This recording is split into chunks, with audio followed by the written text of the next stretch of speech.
Halo teman-teman, selamat datang di channel Pintar Bahasa.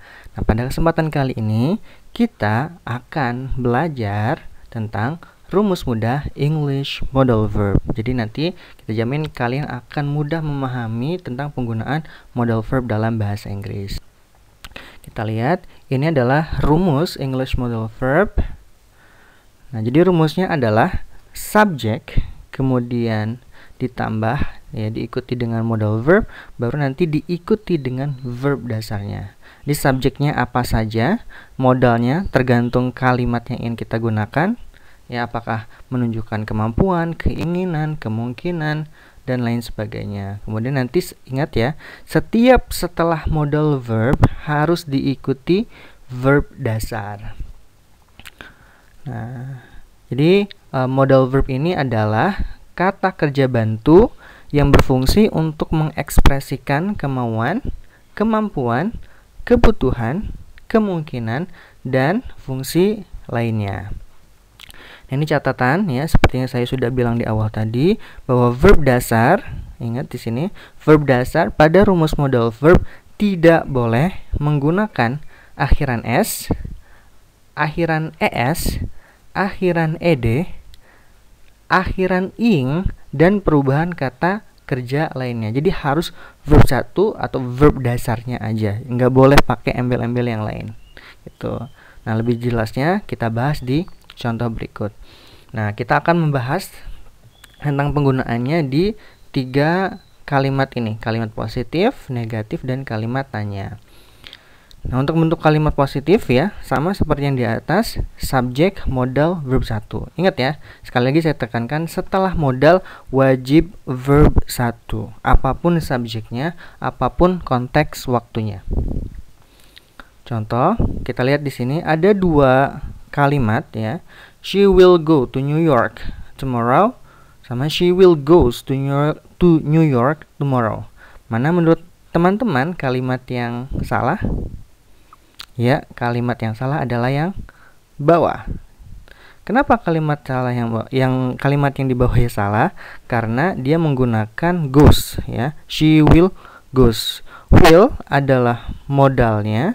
Nah, setelah modal harus diikuti verb dasar. Jadi tidak boleh ada akhiran s. Walaupun subjeknya adalah orang ketiga, yaitu she dalam contoh ini. Ya, jadi sekali lagi yang perlu teman-teman tekankan bahwa setiap setelah modal ya, will, would, can, could, may, might, dan seterusnya harus diikuti verb dasar ya, verb 1. Nah, sekarang kita lihat ke contoh kalimat negatif. Nah, untuk pembentukan kalimat negatif, rumus sebenarnya sama, hanya tinggal ditambah not setelah modal. Not ini bentuk negativity. Nah, jadi notnya diletakkan setelah modal. Kita lihat saja contohnya. Nah, ada 2 contoh di sini. David couldn't speak Javanese. Yang kedua, David couldn't speak Javanese. Kira-kira menurut teman, mana kalimat yang salah? Ya, kalimat yang salah adalah kalimat yang kedua. Kenapa kalimat kedua salah? Karena di situ menggunakan verb kedua, ya, perubahan verb kedua yaitu spoke. Asal katanya speak, ya, verb dasar awalnya adalah speak, tapi di sini dia menggunakan spoke, verb kedua. Ingat rumusnya, setiap modal verb diikuti verb 1 tanpa akhiran s atau es. Oke? Sekarang kita masuk ke contoh yang ketiga, yaitu membentuk kalimat tanya. Nah, untuk membentuk kalimat tanya, seperti biasa, modalnya dulu, baru diikuti subjeknya, dan diikuti verb 1-nya atau verb dasarnya. Kita lihat contoh di sini. Can I borrow your phone? Ya, can I borrow your phone? Di sini can adalah modalnya, I adalah subjeknya, borrow adalah verb 1-nya. Jadi untuk membentuk kalimat tanya, kita harus mulai dengan modal, kemudian subjek, dan verb 1. Contoh yang kedua, di sini ada can I read your book? Jadi awali dengan modal, kemudian ada subjek, diikuti verb dasar read di sini ya, kemudian keterangannya yaitu your book. Nah, seperti itu teman-teman.